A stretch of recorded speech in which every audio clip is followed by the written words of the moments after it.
Caminho a um lugar onde a natureza e a história convivem, ao leste de um paraíso, onde as praias têm memória. Caminho a um lugar, cruzando o Ribeiro dos Tesouros.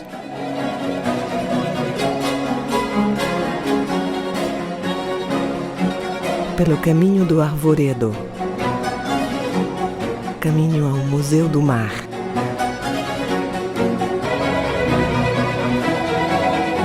Ahí vamos.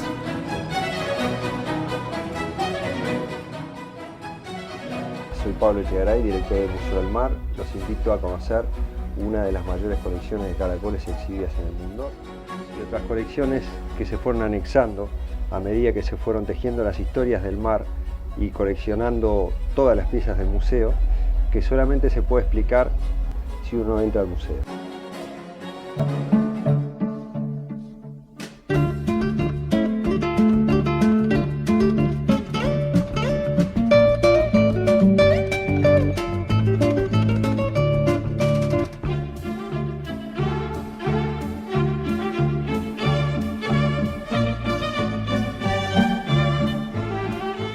Cuando yo era muy chico me llevaban a la playa, tenía 4 años, menos de 4 años, y me aburría y empezaba a juntar caracoles, así cada vez que me llevaban todos los días. Empecé a hacer una coleccioncita y empecé a aprender que había ciertos días que aparecían mejores caracoles que otros.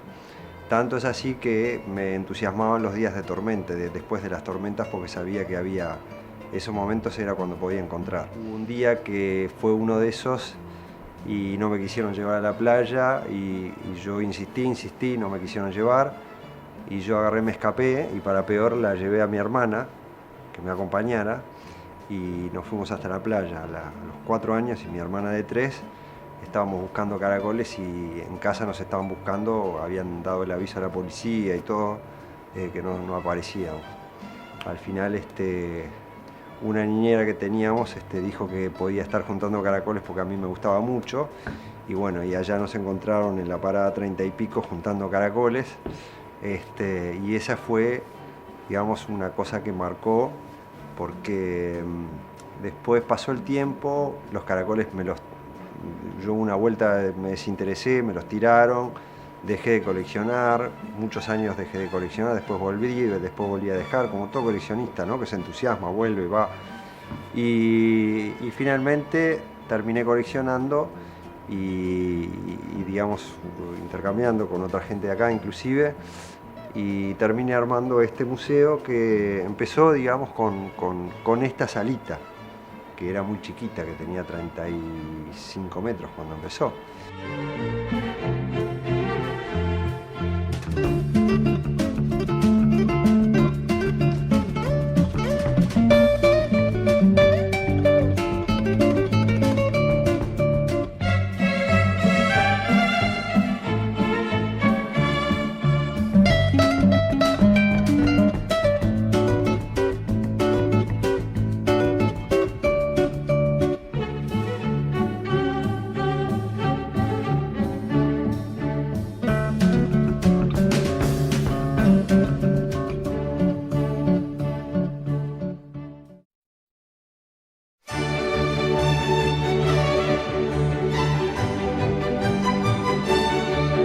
A ave marinha também tem seu lugar no Museu do Mar.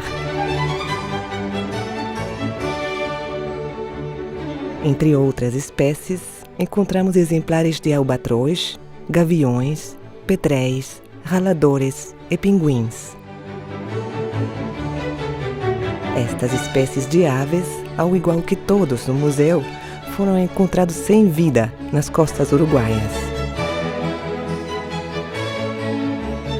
A maioria das aves aqui expostas pereceram no começo dos fortes ventos de outono. Y un poco contamos la historia de todas estas animales marinos que viven migrando, viven volando, alimentándose en distintas partes del hemisferio sur y que muchas veces en distintas épocas del año aparecen acá en nuestras costas. Uno de los casos es el ave del anillo, que fue un ave que encontramos, nos avisó una persona que había un ave en una playa, ahí la encontramos anillada y tenía unas siglas que pertenecían al Museo Británico. Entonces nos comunicamos con ellos y ellos nos dijeron que la habían anillado 5 años antes en las Islas Georgias del Sur, ¿no?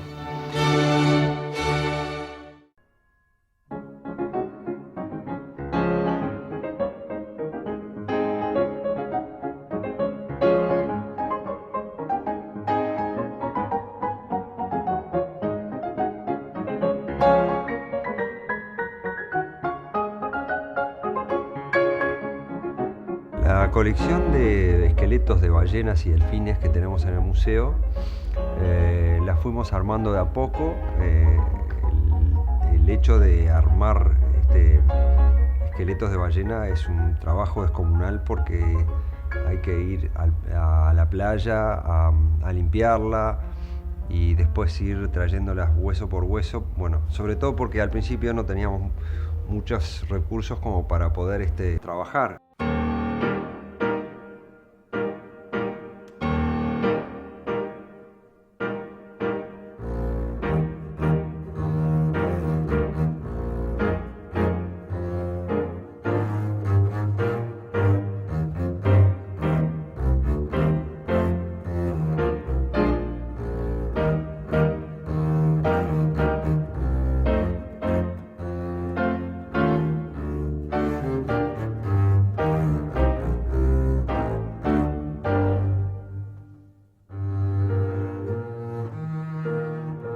Hay distintos episodios que sucedieron a medida que fuimos consiguiendo los animales para el Museo del Mar. Una vuelta nos llamaron de Punta Colorada para decirnos que había una ballena. Cuando llegamos allá empezamos a cargarla y nos dimos cuenta en determinado momento que no podíamos sacarla de las rocas. Entonces tuvimos que ir a buscar gente. No conseguíamos gente, se estaba haciendo la noche. Finalmente encontramos gente, pero el único lugar donde había gente era en un boliche, en un bar, que había gente, pero ya unos cuantos ya tenían unas cuantas copas, ¿no? Finalmente vinieron todos esos muchachos a ayudarnos y cuando llegaron el olor de la ballena, ellos, muchos no podían, pero los que estaban ya ebrios se mataban de risa del olor. Y empezaron a forcejear y terminamos sacando la ballena. Y sacamos la ballena, pero después no teníamos cómo traerla hasta acá. Teníamos que subirla a un camión y traerla hasta acá. Empezamos a averiguar en todo Piriápolis, no conseguíamos un camión grande para traerla hasta acá. No había forma, ya no había más fletes, ya no había la gente que se podía conseguir, ya era muy tarde, ya no contestaban el teléfono. Y de repente, ya eran como las 11 de la noche, veo que un camión entra, para y descarga unas cosas en una casa, en un camión grande. Entonces yo voy, me acerco hasta el camionero y le digo, señor, ¿usted no me podría hacer un flete de vuelta? A él le venía bárbaro porque tenía que volver a Maldonado. Me dice, sí, cómo no. Le digo, ¿pero y qué tiene que cargar? Le digo, una ballena. Y me dice, ¿una qué? Y le digo, una ballena. Una ballena, y ahí le expliqué que era del Museo del Mar, que venía a buscar una ballena. Bueno, fuimos a buscar la ballena, los borrachos empezaron a cargar con la ballena, no podían, se les resbalaba, se caía. Era para filmar una película porque fue tan gracioso que al final con tablas, cuerdas y distintos sistemas rudimentarios pudimos subir la ballena al camión. Y cuando llegó el camión acá, en aquella época era pleno invierno, esto estaba todo, digamos, el terreno estaba muy blando, el camión era gasolero, el camión se enterró, no pudo volver a su casa, fue un drama. Habíamos llegado, eran, no sé, como las 2, 3 de la mañana, el camión dejó la ballena ahí, después tuvo que venir a sacarlo al otro día. Pero cosas como esas sucedieron muchas veces y a veces parece que todo sale perfecto después de 1 o 2 años que lo ve perfecto ahí exhibido, pero las penurias se pasan. Dos animais mais difíceis de ver é o golfinho franciscano. Habita em águas uruguaias, argentinas e brasileiras, mas muito pouca gente o conhece, pois é muito arisco e vive a vários quilômetros da costa como para se deixar ver. completam a coleção dos mamíferos os lobos marinhos, predominando a espécie de leão marinho, a maioria proveniente da Ilha de Lobos de Punta del Este, que na atualidade é uma das 2 reservas mais importantes a nível mundial. No museu pode-se apreciar uma enorme coleção de peixes, alguns de formas muito estranhas, como o peixe ouriço, que tem enormes puas em todo o seu corpo para se proteger.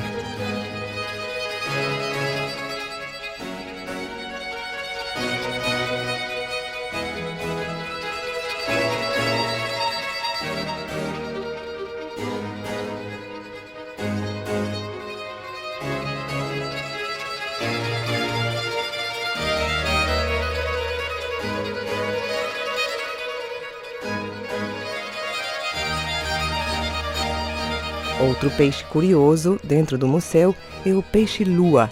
Este exemplar, de mais de 2,5 metros, foi encontrado na praia de Portezuelo. Quem o encontrou chamou ao museu já que não conseguia identificá-lo.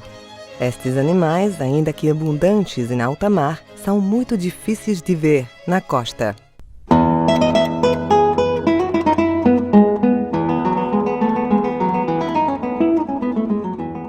Contrariamente a lo que la gente piensa de los tiburones no son peligrosos, sino es más un mito, es una creencia formada por el mismo cine, las noticias que tratan de vender. Un tiburón que haya atacado en alguna ocasión, en miles de millones de veces, no quiere decir que los tiburones sean asesinos ni mordedores. De 375 especies de tiburones que existen en el planeta, solamente hay 4 especies que, digamos, pueden ocasionar los llamados accidentes o mordeduras o ataques, que son el punta blanca oceánico, que es oceánico, no se acerca a la costa, el tiburón toro, el tiburón tigre, que es el que existe en las costas de Sudáfrica y en el norte de Brasil, y el tiburón blanco, que es el famoso de la película.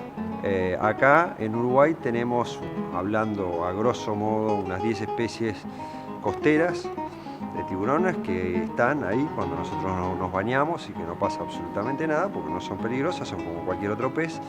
Entre ellos está el cazón, que es un tiburón que nosotros a veces compramos para comer. No tiene espinas justamente porque el tiburón, por eso que yo siempre digo, ¿por qué no podemos encontrar un esqueleto de un tiburón en la costa? ¿Por qué? Porque no tiene esqueleto, porque son cartilaginosos, peces cartilaginosos. El cazón es uno de ellos, por eso que no tiene espinas. El trompa de cristal o vitamínico es el otro. El martillo, hay 3 especies de martillo en Uruguay. Los martillos que sacan pescando en la costa son martillos chicos. Y después hay otros como el tiburón sarda, que es, digamos, el más grande de los costeros de acá, de los mares uruguayos.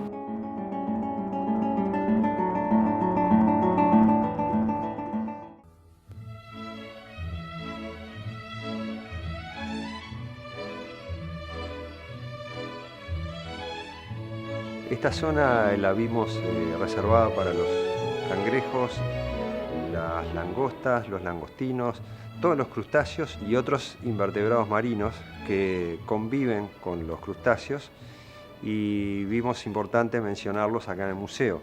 Algunos, como el argonauta, que es una pieza muy rara de encontrar en nuestras costas o en distintas partes del mundo. Puede aparecer en cualquier parte del mundo, pero en cualquier parte del mundo es realmente raro. Y es en realidad un pulpito que la hembra deposita hace como una cápsula ovígera para depositar los huevos ahí. Y forma ese caparazón que los coleccionistas de caracoles tratan de buscar en cualquier parte del mundo. Y a veces se ha dado acá en Punta del Este situaciones en las cuales han aparecido en determinada época del año, en 2 o 3 días, unos cuantos caparazones de esos. Pero de repente pasan 20 años que no aparece ni una. Y en cuanto a los cangrejos, tratamos de conseguir los cangrejos o langostas más raros. Estamos atrás todavía del cangrejo gigante de Tasmania, pero tenemos algunos ejemplares muy interesantes, una pieza muy grande de de una centolla o cangrejo rey, también le llaman, de Tierra del Fuego. A natureza tem casos curiosos, como o do caranguejo dos cocoteiros, famoso por subir-se às palmeiras para comer cocos. Depois é visto na praia caminhando com meio coco em cima. Dá a sensação de ver um coco se mover sozinho e por isso também é chamado de caranguejo ladrão.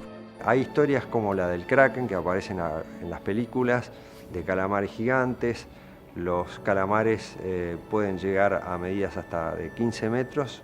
Es muy difícil encontrarlos porque viven en profundidades muy grandes, como de 1000 metros. Los encuentras medios de casualidad cuando ya el animal está muerto o adentro de los cachalotes, que son los únicos mamíferos marinos que pueden bajar a esas profundidades y soportar la presión.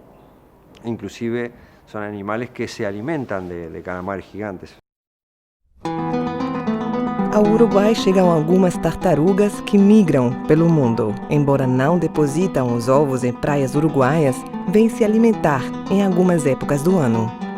En general, lo más común es que aparezcan 3 variedades o especies de tortugas diferentes. La más chica, que es la verde, es la tortuga chica que aparece, que muere muy frecuentemente por hipotermia en invierno. La cabezona, que es la tortuga, digamos, de caparazón dura, de las grandes, y que le llaman también careta, y después está la tortuga laúd, que es la tortuga más grande del mundo, que es una tortuga de caparazón blanda, que muchos quieren sacarle el caparazón y a veces se les deshace y terminan abandonando el trabajo por la mitad del camino. Nosotros tenemos un caparazón de tortuga laúd, intentamos tratar de armar una entera, pero no lo hemos conseguido hasta ahora. Tenemos muchos caparazones de distintas tortugas que han aparecido en las costas de Maldonado y de Rocha, y que muchas de ellas mueren también por los mismos anzuelos que les quedan enganchados en los palangres, ¿no? Nos ha tocado un caso en que después de un gran temporal en el cual el mar penetró en el arroyo Maldonado, que está acá adelante del museo, que es el que pasa por abajo del puente curvo de la Barra, penetró y fuertemente entró en todos los bañados, y nos llama una persona a los pocos días de San Carlos para avisarnos que había una tortuga enredada en un alambrado, en un campo en San Carlos. La tortuga era una tortuga laúd de las gigantescas, había entrado en el arroyo, había navegado todo hasta llegar a ese campo, que quedó atrapada en el alambrado porque el alambrado atravesaba el arroyo, porque era un arroyo muy llano. Y quedó enganchada la pobre ahí en el alambrado. Se ve que una fuerza descomunal, porque arrancó parte de los postes, de los piques y qué sé yo, y quedó enredada en todo el alambre, y ahí fue el triste final de esa gran tortuga.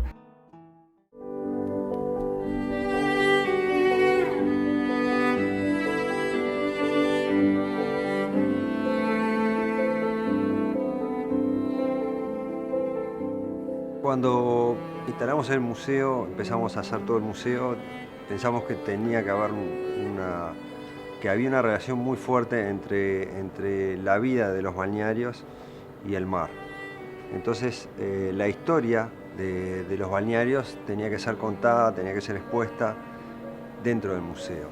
Ahí fue cuando empezamos con la historia de acá, de la historia de Punta del Este. Entonces empezamos a contar la historia de Punta del Este, a conseguir fotos, a buscar fotos, a llamar gente que tenía familiares que habían venido hace muchos años, muchos de ellos que habían muerto, rastreando y al final se fueron encontrando muchas fotos. También busqué en archivos, en documentos, revistas antiguas, en diarios antiguos, en libros, y fui armando la historia de Punta del Este, pero después dije, bueno, ya que estamos armando la historia de Punta del Este, vamos a armar la historia de los otros balnearios que tuvieron también su trascendencia.